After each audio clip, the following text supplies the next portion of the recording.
So I just watched part 1/season 1 of Baki on Netflix. Why the hell is no one and anything happening on the show normal at all? Before stupid people tell me, this is anime, what do you expect? I get that, but even in most anime there's some level of normality. The only people remotely normal are Kozue and her mom, aka Baki's landlady. In saying all of this, I still enjoyed the show a lot. It has the level of insanity and ridiculousness similar to JoJo's Bizarre Adventure. I dare even say it outdoes JoJo's in the bizarre aspects. For example, if I was to sum up part 1 of Baki, it'd go like this. 5 grown men want a 17-year-old boy. Hey, yo! Now, I know this does sound like the most illegal porno of a title once you watch it, but it makes sense. I think the best way to explain this part is through the characters, since they're so distinct and a lot happens in the show. The first one we'll start off with is Baki, since he's the main character. Ain't no freaking way this boy's 17 years old. He's bigger and more shredded than guys at least 5 years older than him. Baki is the carefree shonen type of main character you expect him to be. However, when he needs to get violent, believe me, he will. He's also known for his desire to beat up his pops, Yujiro Hanma, who is 10 times bigger and stronger and more jacked than he is. The reason for this desire to murk his pops is because Yujiro sent Baki's mom, Emi, into the Shadow Realm with a bear hug. Like I said, nothing remotely normal about these guys. Now let's start off with a more interesting character and maybe my favorite, Kyle Dorian. This behemoth of a human being is one of the 5 prison escapees who want to experience defeat in their life, specifically by fighting Baki Hanma. Dorian is a user of the Chinese Kenpo style and is oftenly referred to as the Westerner in the show. I'm looking at the Baki fandom website for this info, and apparently this brother is 6'8" and weighs 130 kilograms. Ain't no freaking way, boy. You're telling me Baki, who's 5'6" and half Dorian's weight, is supposed to beat him? Yeah, I'll believe it till I see it. In the show, you have some fighters who rely on traditional martial arts and fight cleanly. On the other hand, you have some like Dorian who fight completely dirty by fake crying, using gadgets and other dirty tactics to win. Dorian easily has one of my favorite moments in the entire show when he breaks out into song. During a fight, you heard me right. This gorilla of a human being in a death match against Kato decides to take the piss and decided to perform a little musical number for his opponent, on top of whooping his ass. I know there's a phrase, salt in the wound, but I think a better phrase for this is pissing on a fire to put it out. Unfortunately, they did my boy Dorian dirty in the worst way and had his mind collapse. He basically had a revelation that while he's never been defeated in life, but at the same time, he's never won any of his fights fairly. Now we're going to move on to another insane lad by the name of Hector Doyle. Now while Doyle may be shorter and smaller than Dorian, I'll have you know that this man is a death row inmate who escaped. To top it all off, this sick bastard survived getting electrocuted. Not by tasers, but by an electric chair.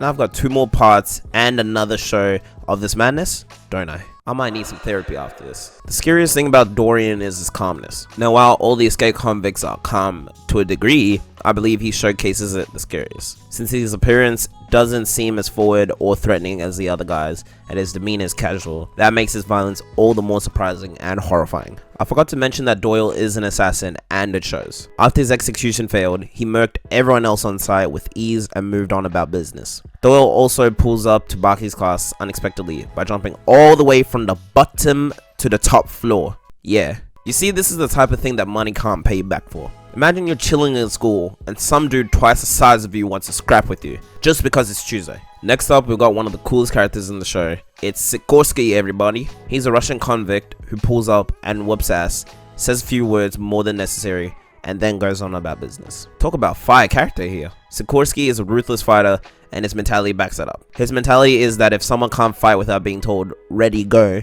then he isn't a true fighter and that they shouldn't call themselves a martial artist. My favorite moment is when he lays a can of whoop ass on Kanji Igari and his men, after they try to get payback on him for what he did to Igari earlier. Once Sikorsky realizes that Igari didn't want to get payback for his friend but for himself, and how he got humiliated earlier, he starts to go to town on him.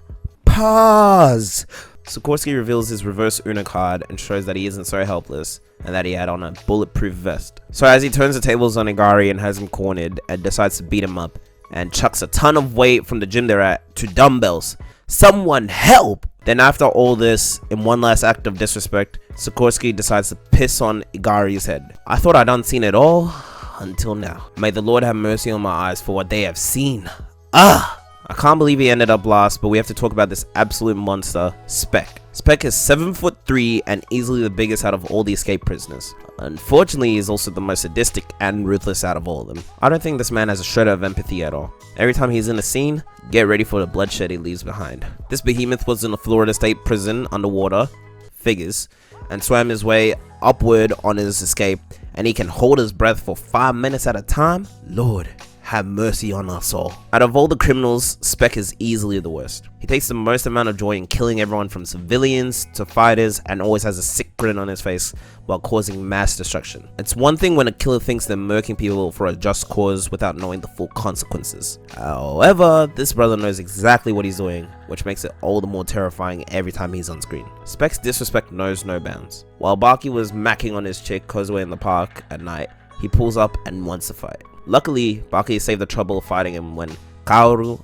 Hanayama comes in clutch to take care of him. Though this did not come without a set of casualties. Remember what I said about some of these guys fighting dirty? Yeah, Spec can vend that. Partway through his fight with Hanayama, he feigned weakness and surrendered to Hanayama.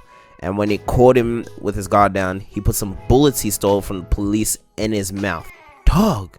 Not even JoJo's gets this absurd. How do you even think of half of this? At the end of the encounter, Spec left Hanayama looking like a crossbreed of Two-Face from The Dark Knight and Nightbrace from Codename Kids Next Door. The only thing that really puts me off is the random uses of 3D animation right next to 2D animation, which happens quite a bit in the show. I don't mind 3D animation if it's done well and sparingly, but when you have it look like the Berserk 2016 to 2017 anime, you know you're doing something wrong. It's baffling to me because the animation is completely fine.